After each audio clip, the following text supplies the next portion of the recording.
નમસ્કાર મિત્રો, Gujarat blind YouTube channel પર આપ સર્વનો મિત્રો બણજારા પુષ્પક.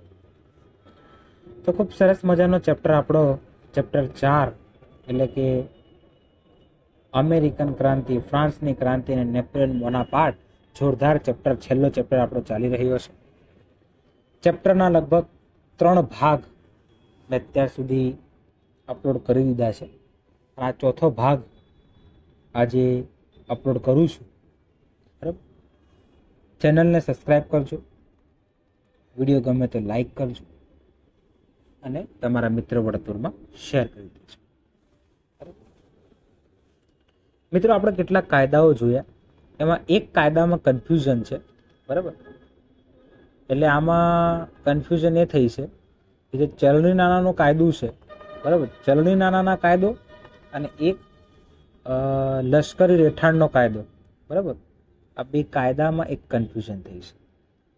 એ આપણે બહુ જલ્દી ક્લિયર કરી દઈશું. આ ચેપ્ટર જેવું પૂરું થશે એને લગતો પણ આપણો વિડીયો આવી જશે, એટલે એ વસ્તુ આપણે ક્લિયર થઈ જશે. બરાબર, નાનકડી વસ્તુ છે, વધારે લાંબી મોટી નથી.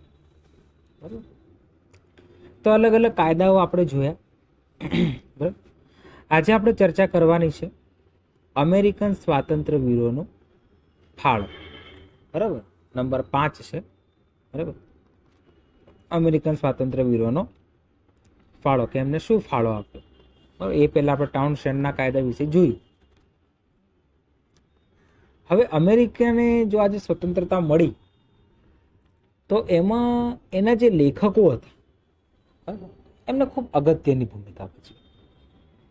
એમના લેખકો, એમના જે વિદ્વાનો હતા, આ બધાએ ખૂબ અગત્યની ભૂમિકા ભજવી. હવે અહીં કેટલાક વિદ્વાનોના નામ આપેલા છે, જેમાં જેમ્સ ઓટીઝ એનો સમાવેશ થાય છે. બરાબર, તેમજ પેટ્રિક હેનરી, આમને પણ ખૂબ સારો એવો ફાળો આપ્યો છે. બરાબર, સેમ્યુઅલ એડમ્સ, આમને પણ ખૂબ સારો એવો ફાળો આપ્યો છે. બરાબર, અને છેલ્લે જ્યોર્જ વોશિંગ્ટનને આપણે યાદ કરવો પડે. કેમ કે અમેરિકામાં જ્યાં જે ક્રાંતિ થઈ ને એનો મુખ્ય કરતા ધરતા કોણ? George Washington. અને એના લીધે જ ઇંગ્લેન્ડના સૈન્ય સામે અમેરિકન સૈનિકો યુદ્ધ કરી શકે. એટલે આ સ્વાતંત્ર્ય વીરોનો ખૂબ ફાળો રહ્યો છે. બરાબર, અને હવે બહુ સરસ મજાનો ટોપિક આવે છે. આ એટલો મોટો નથી, આ 5મા નંબરનો ટોપિક છે ને એટલો મોટો નથી. આના પછીનો જે ટોપિક આવે છે બહુ ઇન્ટરેસ્ટિંગ છે, બહુ મજા આવશે તમને બધા. બરાબર, અને ટોપિકનું નામ છે બોસ્ટન ટી પાર્ટી. ટી એટલે શું? ચાલો, સામાન્ય અર્થમાં આપણે ટી એટલે શું? ચા. બસ એ બોસ્ટન ટી પાર્ટી વિશે આપણે જાણીશું. બરાબર, હવે મિત્રો, અમેરિકાની જે પ્રજા હતી એ ઇંગ્લેન્ડના રાજાના શાસનથી ત્રાસી ગઈ હતી. બરાબર, અને તમામ રીતે અમેરિકાની પ્રજા જે છે એ તમામ રીતે ઇંગ્લેન્ડનો બહિષ્કાર કરી રહી હતી. બરાબર, એ કોઈ પણ જાતનો કર ભરવા માંગતી નહોતી. હવે આ સ્થિતિ ચાલતી હતી અને એવામાં ઈસવીસન 1773માં ચાની 342 પેટી લઈને એક જહાજ બોસ્ટન બંદરે લાંગરવામાં આવ્યું. હવે અમેરિકાવાસીઓએ જે કર ભર્યો હતો એટલા માટે આ ચા અમને સસ્તી કિંમતે મળવાની હતી. પરંતુ હવે અમેરિકનો માટે સસ્તી કે મોંઘી ચાનો કોઈ સવાલ જ નહોતો. એમને કહી દીધું અમારે સસ્તી ચા એ નથી જોઈતી, મોંઘી ચા એ નથી જોઈતી. એટલે એમને શું કર્યું? રેડ ઇન્ડિયનોનો વેશ ધારણ કરી લીધો. બરાબર, અને વાહનો ઉપર ચડી ગયા અને ચાની જેટલી પણ પેટીઓ હતી ને બધી દરિયામાં પધરાવી દીધી. અને આ બનાવને બોસ્ટન ટી પાર્ટી તરીકે ઓળખવામાં આવે છે. બરાબર, ત્યારબાદ ઇંગ્લેન્ડની સરકારે આના જે અમેરિકન સંસ્થાનવાસીઓએ કર્યું એના માટે ઇંગ્લેન્ડની જે સરકાર હતી એને આને અમેરિકનો વિરુદ્ધ કડક હાથે કામ લીધું, બરાબર. જ્યાં સુધી નાશ પામેલી જે ચા છે એની કિંમતની ભરપાઈ ના થાય ત્યાં સુધી એ લોકોએ બોસ્ટન બંદર બધા વેપાર માટે બંધ રાખ્યો, બરાબર. તેમજ પાર્લામેન્ટે સંસ્થાનવાસીઓને અંકુશમાં રાખવા માટે કેટલાક પ્રતિબંધ મુકતા કાયદાઓ પસાર કર્યા, પરંતુ તેના કારણે ક્રાંતિનો સ્વરૂપ વધારે ઉગ્ર બન્યો. તેના કારણે શું થયું? ક્રાંતિનો જે સ્વરૂપ છે વધુમાં વધુ ઉગ્ર બન્યો, મોટો બન્યો, બરાબર છે ને? ઇન્ટરેસ્ટિંગ. બધી ચા જ પધરાવી દીધી, અમારે ચા જ નથી પીવી, એમને ચોખ્ખું જ કહી દીધું, બરાબર. હવે છે મિત્રો નંબર 7, સ્વતંત્રતાની જાહેરાત, બરાબર. અંતતઃ એમને સ્વતંત્રતાની જાહેરાત કરી. કઈ રીતે જોઈએ?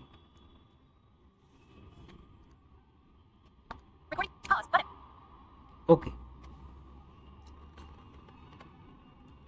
હવે 13 સંસ્થાનોના પ્રતિનિધિઓ, બરાબર. આ પ્રતિનિધિઓ 13 સંસ્થાનોના પ્રતિનિધિઓ ક્યાં મળ્યા ખબર છે? ફિલાડેલ્ફિયામાં મળ્યા. અને કોના નેતૃત્વમાં મળ્યા? જેફરસનના નેતૃત્વમાં મળ્યા, બરાબર. અને એમને શું કર્યું એમને? તો સ્વતંત્રતાનો જે જાહેરનામો છે એ જાહેરનામાનો એમને સ્વીકાર કર્યો, બરાબર. ક્યારે સ્વીકાર કર્યો? 4 જુલાઈ 1776. કર્નલ જ્યોર્જ વોશિંગ્ટનના નેતૃત્વ હેઠળ ઇંગ્લેન્ડનું સૈન્ય અને અમેરિકન સૈન્ય વચ્ચે વિગ્રહ થયો, યુદ્ધ થયું, જેમાં અમેરિકન સંસ્થાનોનો વિજય થયો અને એમને સ્વતંત્રતા મળી, બરાબર. અને આમ થઈ સ્વતંત્રતાની જાહેરાત, બરાબર. આ 7 કારણો આપણે જોયા ને, સમજ્યા. આવતીકાલે ફરી મળીશું ને? હા, ચોક્કસ. તો આવતીકાલે નવા વિડીયો સાથે મળીશું. ત્યાર સુધી ચેનલને લાઈક કરો, ગમે તો સબસ્ક્રાઈબ કરો, વિડીયોને શેર કરો, બરાબર.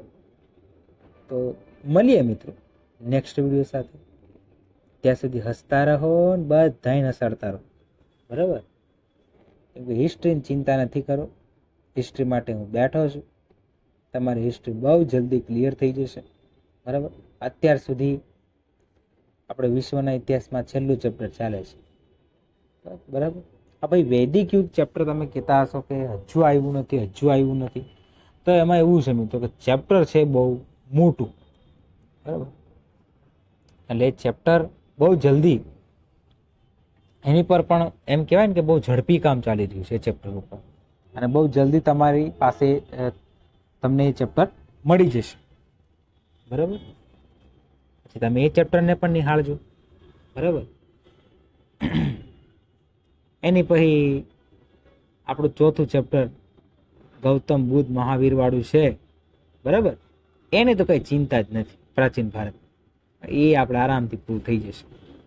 આની ચિંતા નહીં રાખતા, તો આરામથી પૂરું. છેલ્લું છે ને શાંતિથી ખાવા, બધું પછી મજા નહીં આવે, બરાબર.